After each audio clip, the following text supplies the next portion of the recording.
Originally एक physicist थे, लेकिन अक्सर उन्हें एक केमिस्ट के रूप में जाना जाता है। उन्हें फिजिकल केमिस्ट्री के संस्थापकों में से एक माना जाता है। जब पीएचडी के लिए उन्होंने वाटर में इलेक्ट्रोलाइट डिसोसिएशन की अपनी थ्योरी को प्रस्तुत किया तो कॉलेज में उनकी थीसिस को रिजेक्ट कर दिया गया। हालांकि बाद में यह थीसिस पे ही उन्हें 1903 में केमिस्ट्री में नोबेल प्राइज से सम्मानित किया गया और आज यह थ्योरी वाइडली एक्सेप्टेड है for dissociation of electrolytes in water. 1900 के आसपास वो नोबेल इंस्टीट्यूट और नोबेल प्राइज कमेटी में शामिल हो गए। उन्हें अपने दोस्तों के लिए नोबेल प्राइज देने के लिए और अपने दुश्मनों को नोबेल प्राइज नहीं देने के लिए लॉबिंग करने का भी आरोप लगा।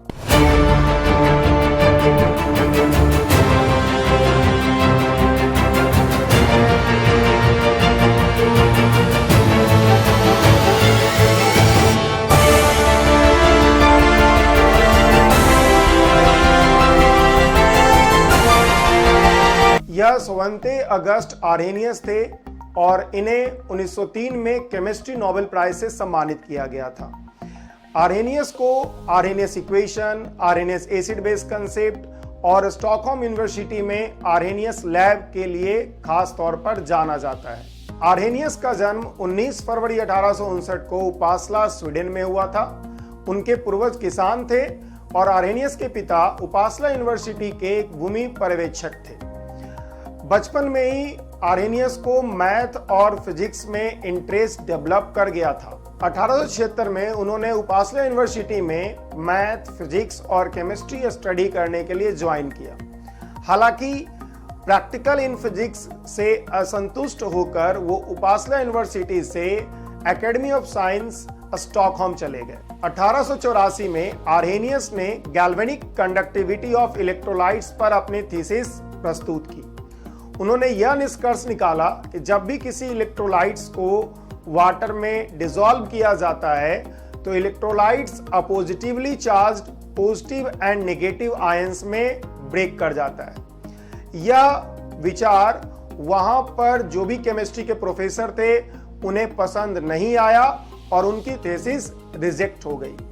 बाद में जब स्टॉकहोम के केमिस्ट्री प्रोफेसर उपासला यूनिवर्सिटी विजिट किए तब उनकी थीसिस को मान्यता मिल पाया और उन्हें पीएचडी इन फिजिकल केमिस्ट्री से सम्मानित किया गया। बाद में 1903 में उन्हें केमिस्ट्री में नोबेल प्राइज इसी थीसिस के आधार पे मिला। 1889 में आर्हेनियस ने एक्सप्लेन किया कि किसी भी रिएक्शन को होने के लिए एक मिनिमम एक्टिवेशन एनर्जी बैरियर को पार करना जरूरी होगा।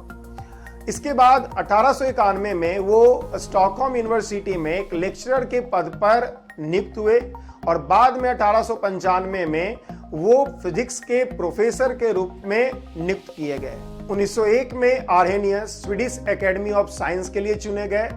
1905 में जब Nobel institute of physical research की स्थापना हुई तो उन्हें हेड के रूप में नियुक्त किया गया। उन्होंने फिजिक्स की डिफरेंट ब्रांच में इंटरेस्ट लिया। उन्होंने अपने एक थ्योरी प्रस्तुत की जिसमें उन्होंने यह दर्शाया कि जलवायु परिवर्तन के लिए वायुमंडल में CO2 कंटेंट रिस्पॉन्सिबल है। बाद में इस थ्योरी को 1960 में प्रूव किया गया है। अपने जीवन के अंतिम वर्षों में उन्होंने फिजिक्स की बहुत सारे बुक्स लिखी जिसका कि कई भाषाओं में अनुवाद हुआ और कई संस्करण छपे। 1911 में आर्हेनियस को रॉयल इंस्टीट्यूट का फॉरेन मेंबर सिलेक्ट किया गया और उन्हें डेवी मेडल और फेराडे मेडल जैसे सम्मानों से सम्मानित किया गया। आर्हेनियस को एक संतुष्ट व्यक्ति के रूप में वर्णित किया गया है जो अपने काम में और अपने पारिवारिक जीवन में खुश थे। उन्होंने प्रथम विश्व युद्ध के बाद जर्मन और ऑस्ट्रियाई साइंटिस्ट जिन्हें युद्धबंदी के रूप में गिरफ्तार कर लिया गया था उन्हें रिहाई करवाने में बहुत इंपॉर्टेंट रोल प्ले किया था। आर्हेनियस ने 2 शादियां की थी जिनसे उन्हें टोटल 2 बेटे और 2 बेटियां थी। 2 अक्टूबर 1927 को आर्हेनियस का डेथ स्टॉकहोम में हो गया और बाद में उन्हें उपासला में दफनाया गया। इस वीडियो में मैंने आपको स्वंते अगस्ट आर्हेनियस के बारे में बताया जिन्हें 1903 में केमिस्ट्री नोबेल प्राइज दिया गया था। अगर आपको ये वीडियो अच्छा लगा तो इसे लाइक कीजिए, इसे शेयर कीजिए और इस चैनल को सब्सक्राइब कीजिए।